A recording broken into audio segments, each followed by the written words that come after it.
O ECA completou 35 anos nesse domingo, dia 13, e a gente veio conversar com quem está na linha de frente, fazendo a proteção da criança e do adolescente acontecer. Fala agora com Tamires Vargas, coordenadora do Conselho aqui de Camaçari. Tamires, explica para a gente a importância dessa legislação para a proteção da criança e do adolescente aqui no Brasil. Então, o ECA, ele, como você falou, completou 35 anos, e a gente espera que com 35 anos, digamos, na idade adulta, a gente espera de uma pessoa que ela esteja madura, que ela venha, já está pronta para a vida, digamos assim, isso para o ser humano. Mas para as leis não funcionam bem assim. A gente vê leis na Constituição muito mais antigas e que não são de conhecimento da população. A mesma coisa é o Estatuto da Criança e do Adolescente. Completou 35 anos de idade, mas a comunidade, a população não toda, ainda não conhece de fato o que consta lá no Estatuto. O que eu posso dizer para vocês? Antes do Estatuto, lá anterior a 35 anos atrás, existia o Código de Menores, e lá só tinham punições, tinham medidas a aplicar quando um adolescente cometia alguma infração. O Estatuto veio trazendo leis que dão direitos e deveres à criança e adolescente. Então, é um marco histórico. Quais são as ocorrências que chegam aqui mais frequentemente, que vocês mais escutam aqui? Aqui a gente recebe muitas demandas e eu digo que é temporal. Existe época que chega mais questões de matrícula, dificuldades de vagas, e a gente consegue dar suporte às famílias, mas não todo o que acontece e chega mais aqui no Conselho durante todo o ano que seja, são conflitos familiares. Muitas pessoas vêm procurando, tentam resolver questões de guarda, tentam resolver uma questão de alienação parental, conflitos entre família. Entende? Chega muito aqui, chegam muitas questões de abuso, enfim, bem temporal. Nesses 35 anos, o que é que muda no olhar da sociedade quanto à proteção dos direitos da criança e do adolescente? O que é que mudou assim na visão da sociedade? Na sua percepção. Então, eu posso dizer, não há 35 anos. Hoje eu tenho aqui no Conselho Tutelar quase 11 anos e eu posso falar mais sobre esse tempo para cá. Por quê? Porque antes a gente não ouvia muito falar sobre criança, adolescente, a gente não ouvia muito falar sobre Conselho Tutelar. E ainda hoje eu entendo muito mais por estar dentro da rede de garantia de direito, a rede de proteção. Mas, enquanto comunidade, as pessoas ainda não têm um conhecimento sobre o que é o Conselho Tutelar, sobre qual o papel do Conselho Tutelar, e as pessoas distorcem até as funções. Então, assim, eu vejo que ainda falta muito conhecimento da população num todo, sobre o que diz respeito à lei, sobre o que diz respeito à infância e juventude. E quais são as atribuições que não são relacionadas ao Conselho, só que as pessoas pensam que são daqui, que é para vocês resolverem, que é função de vocês? Bom, são várias, mas eu vou listar as mais frequentes. As pessoas procuram muito o Conselho Tutelar para resolver questões de guarda. O Conselho Tutelar não é um órgão jurídico, então a gente não tem autonomia de deferir guarda compartilhada, pensão alimentícia, a gente não tem o poder de deferir questões de alienação parental, que é aquele velho conflito, há uma separação e aí fica a mãe fala mal do pai, o pai fala mal da mãe, e a criança fica naquele jogo. Não compete ao Conselho Tutelar tratar sobre essas questões. E uma também que procura muito para a gente é a autorização de viagem. A autorização de viagem não é papel do Conselho Tutelar, é do juizado, que é o primo do Conselho Tutelar e que as pessoas não sabem muito bem o que é que cada um faz. E, no caso, como tem sido essa relação com os outros órgãos que trabalham em conjunto com o Conselho, Ministério Público, com CREAS, juizado também que você citou agora, como tem sido essa relação ultimamente? Então, a gente chama essa relação de rede de proteção, que é um sistema, né, de garantia de direitos.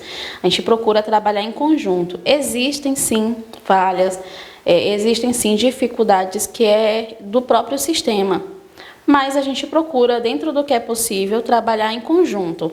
Existe uma comunicação ativa entre os setores, a gente procura trabalhar com encaminhamentos, a gente procura trabalhar sempre em parceria. Claro que é aquela coisa, nem nas melhores famílias dá tudo bem, tudo certo, nem nas melhores famílias tudo ocorre como a gente queria. Mas dentro do que a gente pode, a gente consegue trabalhar em conjunto, sim. Como tem sido o número de incidências nos últimos meses? E nos últimos meses, o número de incidências de ocorrências aumentou, diminuiu? Como tem sido? Pronto, então, vamos lá.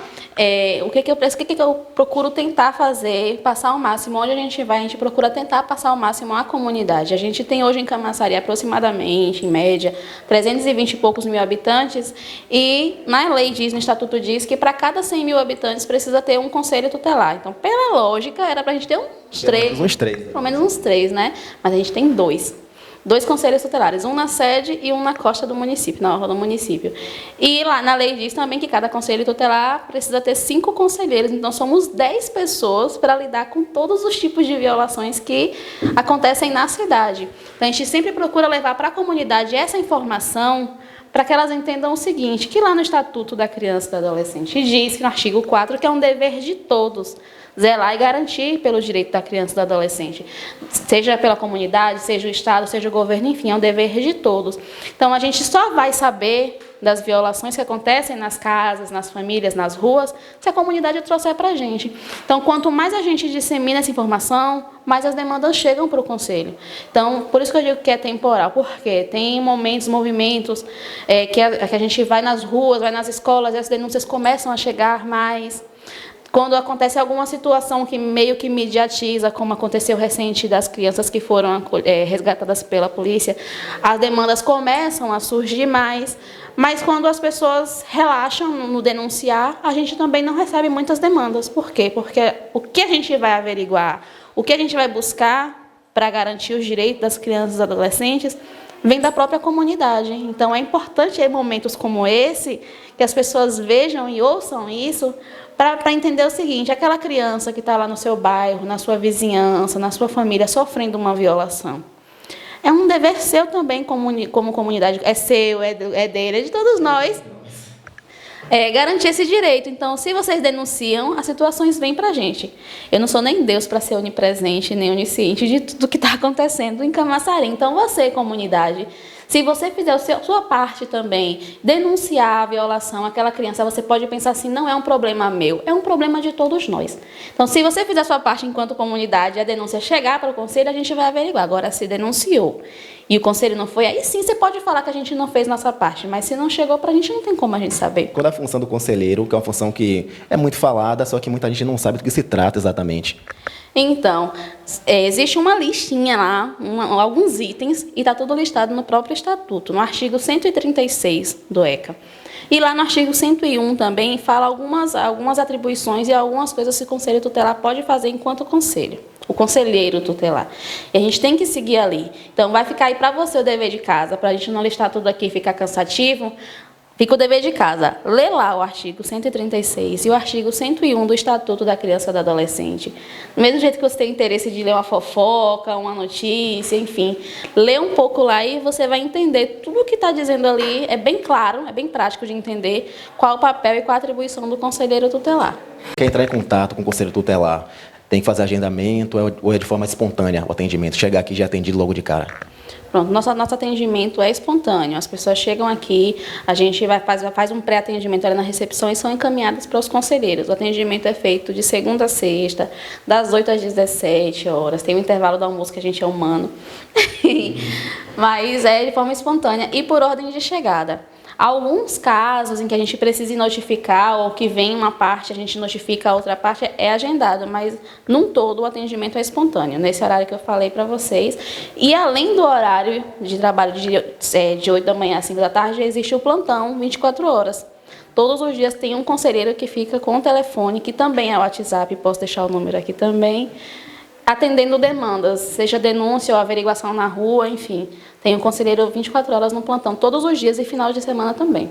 Tem uma ação que está para acontecer em breve, no dia 21. Explica um pouco para a gente, para quem está assistindo, o que é que vai acontecer, o que é que vai ter nesse dia, como é que será? Isso. Como o aniversário do ECA caiu num domingo, a gente não conseguiu fazer nenhuma ação. Geralmente a gente faz uma mobilização com a rede, a gente convida escolas. Nos últimos anos a gente fez aqui no Conselho mesmo. Só que dessa vez a gente está querendo fazer algo diferente e levar para a população no todo. Então a gente vai fazer um movimento ali na praça, para a sinaleira, enfim, fazer um movimento ali na praça para que as pessoas venham ver um pouco mais sobre o conselho tutelar, ver quem são os conselheiros, vamos estar todos lá na praça, levando o conhecimento à população, no dia 21, pela manhã. Como é que as pessoas podem contribuir na proteção da criança e do adolescente? Denunciando. A melhor forma que a população tem de contribuir é denunciando, fazendo com que as situações que estão acontecendo lá, onde os olhos de ninguém vê, os olhos de poucos veem cheguem até o nosso conhecimento. Então, vocês, comunidade, são os nossos olhos aí no seu lugar. De repente você pensa assim, ah, mas eu não tenho a ver, ah, mas não é o meu filho, ah, mas eu não vou, não vai mudar, o fato de denunciar não vai mudar. Muda sim. E deixando bem claro aqui, todas as denúncias que são feitas ao Conselho Tutelar, elas são anônimas. Então, mesmo que a pessoa mande uma denúncia pelo WhatsApp e esteja lá a foto dela, enfim, a gente não identifica quem denunciou. A denúncia é feita de forma anônima, seja pelo WhatsApp, seja pelo Disque 100, seja por ligação, ela é anônima. Então, não se preocupe quanto ao seu sigilo.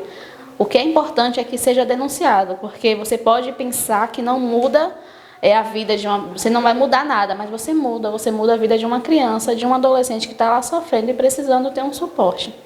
Então, o melhor que a comunidade pode fazer é isso.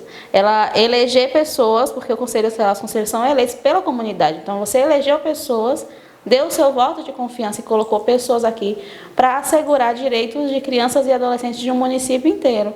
Fazer aquilo que talvez você, enquanto mãe, enquanto pai, não consegue fazer, porque você tem a sua rotina, o seu trabalho, enfim. Não consegue fazer, mas você escolheu pessoas para isso. Só que para que essas pessoas consigam, para que nós, enquanto conselheiros, consigamos fazer o nosso trabalho, que é garantir direitos, que é garantir a segurança da criança e do adolescente, é preciso que a comunidade denuncie. Como é que funciona assim o processo de escolha dos conselheiros? É somente a votação ou também tem outras etapas também para avaliar o perfil de cada conselheiro para poder... Ah, mas são várias etapas. A gente faz primeiro tem um processo de inscrição e documentação. A pessoa precisa comprovar que ela tem experiência no que diz respeito à criança e adolescente.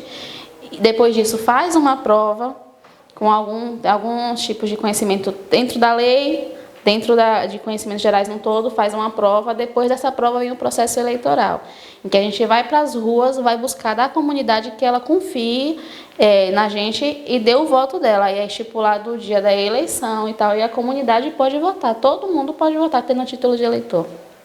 Perfeito. Então, todos que estão aqui passaram por um processo complexo que não parou aqui à toa, assim, né? Não. Teve toda uma série de etapas para conseguir... Sim. Eu participei no dia 2023, não foi? 2023 eu participei, assim como todos participaram aqui. Hoje eu estou no 3º mandato. A gente tem conselheiros de 1º mandato, a gente tem conselheiros de 2º, de 3º mandato. E quando você coloca uma pessoa e você confia nela por tanto tempo, a gente quer entender, acreditar que a comunidade acredita que o trabalho está sendo bem feito. Então, assim, não é fácil não, gente. É cansativo o negócio. Andar na rua, pedir voto, buscar. E a campanha do conselho é diferente porque ela é facultativa. O voto é facultativo, não é obrigatório. A gente vai buscar o voto e ainda fazer com que a pessoa entenda o porquê que é importante ela votar. E é importante participar. A comunidade é muito importante participar desse momento, porque para cobrar eu tenho que fazer parte do processo de escolha também. E é isso. Estamos aqui. Vou completar agora o meu 3º mandato. Sair daqui do conselho com 16 anos de conselho quando terminar.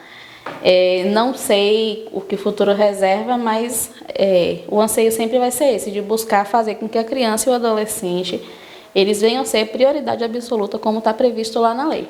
Qual mensagem você deixa como atual coordenadora do Conselho de Camaçari para a sociedade?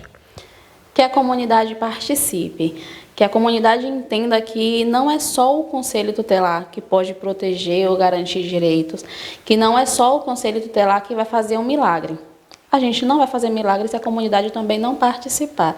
Que a comunidade procure conhecer mais sobre o que é papel, sobre o que é lei, sobre o que é direito de criança e adolescente, conhecer mais sobre o que é o Conselho Tutelar e sobre qual o papel dos conselheiros, porque a gente encontra por aí muitos julgadores de internet, que não conhecem da lei, não conhecem do papel, não conhecem do trabalho, não conhecem até mesmo das aflições, porque acham que ser conselheiro é ficar numa sala, no ar-condicionado, sentado na cadeira, é receber muito bem. Acham que ser conselheiro é fácil. Mas se fosse fácil, muito mais pessoas iriam querer ser. Então, a gente está aqui na ponta, a gente lida com famílias desestruturadas, a gente lida com crianças e adolescentes cheios de traumas, cheios de violações, sofridos, coisas que muito adulto pode nem ter sofrido ainda, e tem uma criança ou um adolescente que está sofrendo, e que você em casa pode nem saber que acontece em Camaçari. Você fala assim, mas isso acontece aqui? Acontece. E talvez porque não mediatizou, as pessoas acham que está tudo bem, e não é assim. Então, coloca um pouco mais a mão na consciência, procura conhecer um pouco mais antes de julgar nesse efeito manada que é